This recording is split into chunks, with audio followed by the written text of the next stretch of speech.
יש פה בני נוער, אתה בן כמה? 14, חמוד, מתוק. מה שמך? בן. יש פה עוד בני נוער חוץ מבן?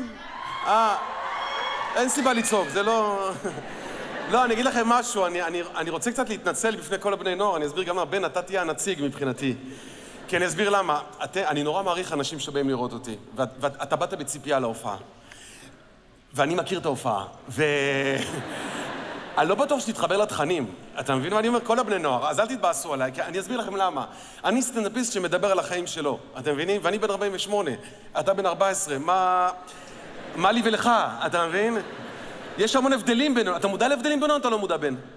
לא, אתה לא מודע, חמוד, אתה לא מודע. אנחנו חיים אחרים לגמרי. רוצה דוגמה קטנה? אני קם לבד, לא אמא מירה אותי, סתם ניואנס. אתה מבין, בן? אני הגדול הרשע שפותח לך את הטריז. בוקר טוב, בן, זה אני. ואתה זה שלא עונה ואומר, אולי אם אני לא יענה, אני לא אגיע לבית ספר. זה אתה, הבדלים. מבחינתך אמא מבוגרת, נכון? מבחינתי אמא שווה. אתה צריך להבין את זה, בן. אני נמשך לאמא, אתה מבין? אמא פה? אהלן אמא. אבא? פאק. לא, סתם.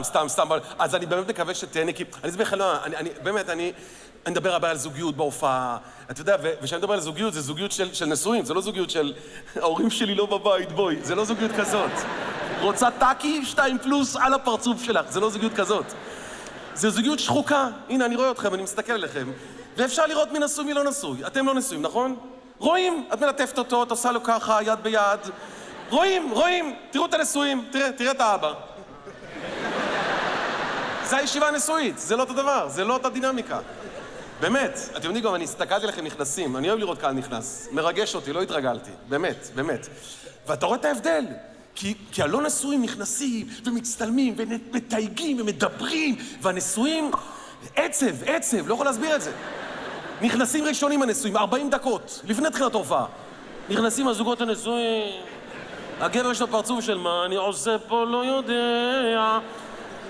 לפעמים אני רוצה לצלם זוגות נשואים, לראות איך הם נראים. הם לא מדברים, יושבים ככה, לא מדברים, היא בטלפון, מדי פעם האישה מנסה ליזום שיח. היה אמור להתחיל, לא, זהו, שיח תקשורת חנוק.